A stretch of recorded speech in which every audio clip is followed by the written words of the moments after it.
Mukunzi wadusome Bibiliya, reka ngushimire uburyo ukomeje kubana natwe tukadukomezanyije urugendo rwo gusoma Bibiliya yose duhere mu gitabo cy'intangiriro.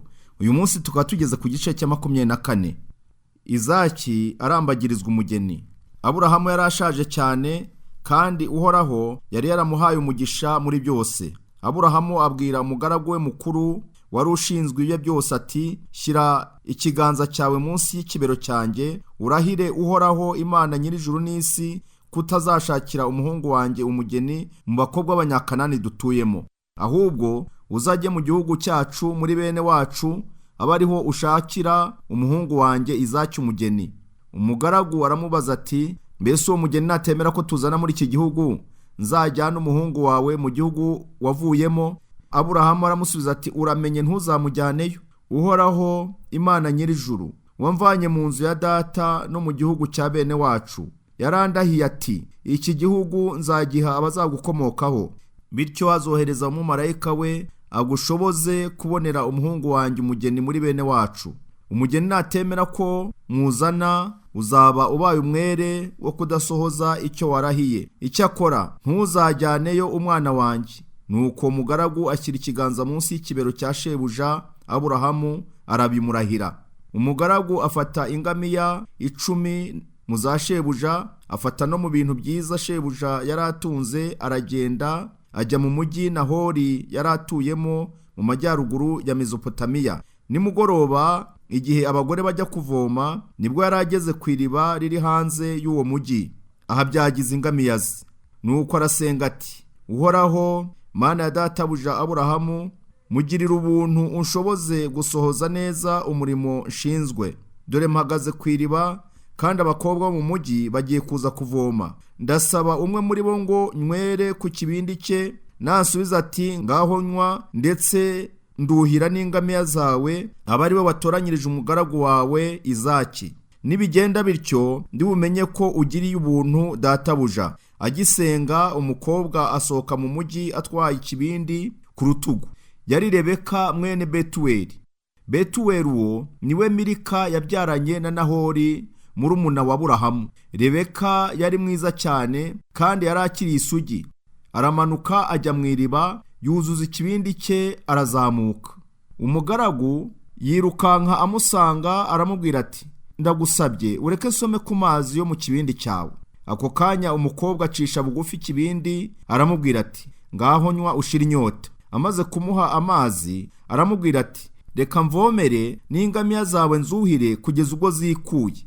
Niko gusuka amazi mu kibumbiro, yongera gusubira ku iriba yiruka, akomeza kuhira ingamiya zose. Uwo mugabo agumya kumwitegereza yicecekeye ngo arebe uko Uhoraho yamuhaye urugendo ruhire. Ingamiya zikutse, uwo mugabo akura mu mufuka we impeta yo ku zuru ikozwe mu izahabu ifite uburemere bwa garama 5, n'ibikomo 2 by'izahabu bifite uburemere bwa garama 100. Nuko aramubaza ati, uri mwene nde? Rebeka aramusubiza ati, ndi mwene Betuweli Nahori yabyaranye na Milika. Umugaragu arongera aramubaza ati, ese hari icumbi twabona iwanyu?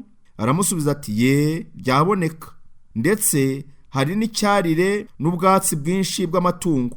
Nuko uwo mugabo arapfukama aramya Uhoraho ati, nihasingizwe Uhoraho Imana ya databuja Aburahamu, utarigeze ahwema kumwitaho no kumugirira ubuntu. Uhoraho yanyoboye kwa bene wabo wa databuja. Umukobwa ariruka ajya kubwira abari mu nzu ya nyina ibyamubayeho.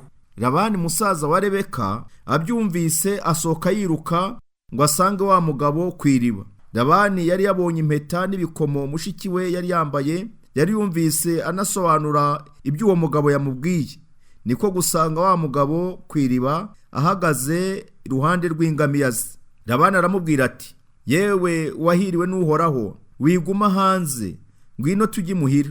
Natunganyije icumbi naho ingamiya ziri burari. Uwo mugabo yinjira mu nzu, maze burutsa imitwaro ku ngamiya, barazisasira, baziha n'ubwatsi. Uwo mugabo n'abari bamuherekeje bahabwa amazi yo koga ibirenge, babazanira n'amafunguro.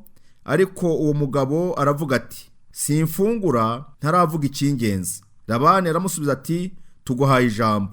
Arababwira ati, ndi umugaragu wa Aburahamu. Uhoraho yahaye databuja imigisha myinshi, arakomera cyane. Yamuhaye imikumbi n'amashyo n'ingamiya n'indogobe n'ifeza n'izahabu, amuha n'abagaragu n'abaja. Sara muka databuja nubwo yari umukecuru, babyaranye umwana w'umuhungu ari nawe databuja yarazi ibyo atunze byose.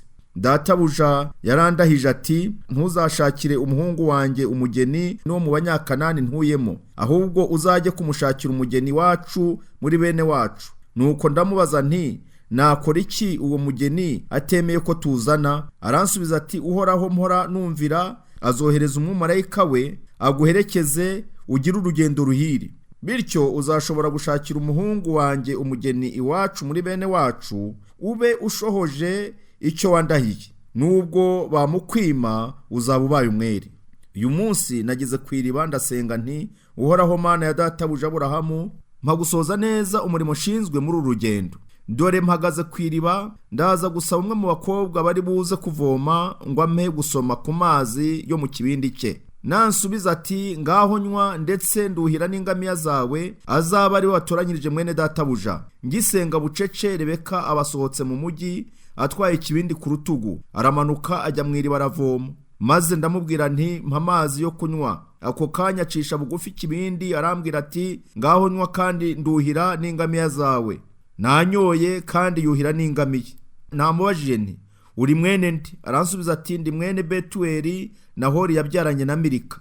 Nuko mwambika impeta ku zuru, mwambika n'ibikomo ku maboko. Hanyuma ndapfukama ndamya Uhoraho Imana ya databuja Aburahamu, singiza Uhoraho we wanyoboye neza nkabona umugeni wa mwene databuja kwa bene wabo.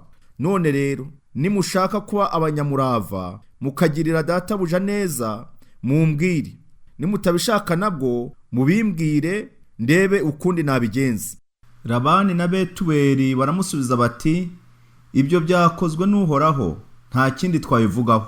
Dore Rebeka nguyu umujyane, abo umugore wa mwene shobuja nk'uko Uhoraho yabyerekanye. Umugaragu wa Aburahamu yumvise ayo magambo yikubita hasi yubamye, aramya Uhoraho. Nuko aha Rebeka ibintu bikozwe mu izahabu no mu ifeza, amuha n'imyambaro. Musaza we na nyina nabo abaha impano. Hanyuma we n'abagabo bamuherekeje barafungura bararuhuka. Bukeye bamaze kubyuka, uwo mugabo abwira bene urugo ati, nimunsezerere nsubire kwa databuja. Labani na nyina baramusubiza bati, reka umukobwa abagumye hano nk'iminsi 10 muzabone kujyana. Arasubiza ati, mwinkereza, dore Uhoraho yampaye urugendo ruhire, nimureke ntahe subire kwa databuja. Nabo bati, reka duhamagare umukobwa twumve icyo abivugaho. Nuko bahamagara Rebeka baramubaza bati, ese urahita ujyana n'uyu mugabo? Arabasubiza ati, turajyana. Nuko basezera kuri Rebeka, ajyana n'umuja wamureze n'umugaragu wa Aburahamu n'abaje bamuherekeje. Bene wabo wa Rebeka bamwifuriza umugisha bati, mushiki wacu uzakomokweho n'abantu ibihumbi bitabarika, urubyaro rwawe ruzatsinde abanzi. Rebeka n'abaja be bicara ku ngamiya, bajyana n'umugaragu wa Aburahamu. Icyo gihe Izaki yari yaravuye ku iriba rya nyir'ubuzima undeba, ajya gutura mu majyepfo y'igihugu cya Kanani. Nimugoroba Izaki yatemberaga ku gasozi, abona ingamiya ziza zimusanga. Rebeka amubonye ava ku ngamiya, abaza umugaragu wa Aburahamu ati, uriya mugabo uri ku gasozi uje hano ninde? Umugaragu aramusubiza ati, ni databuja.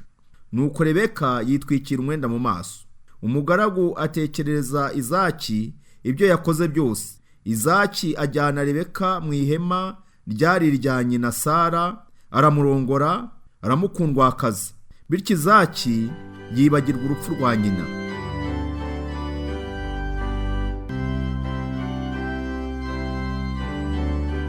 Nyuma yo gusomera hamwe igice cya 24 cy'igitabo cy'intangiriro, subiza ibibazo bikurikira.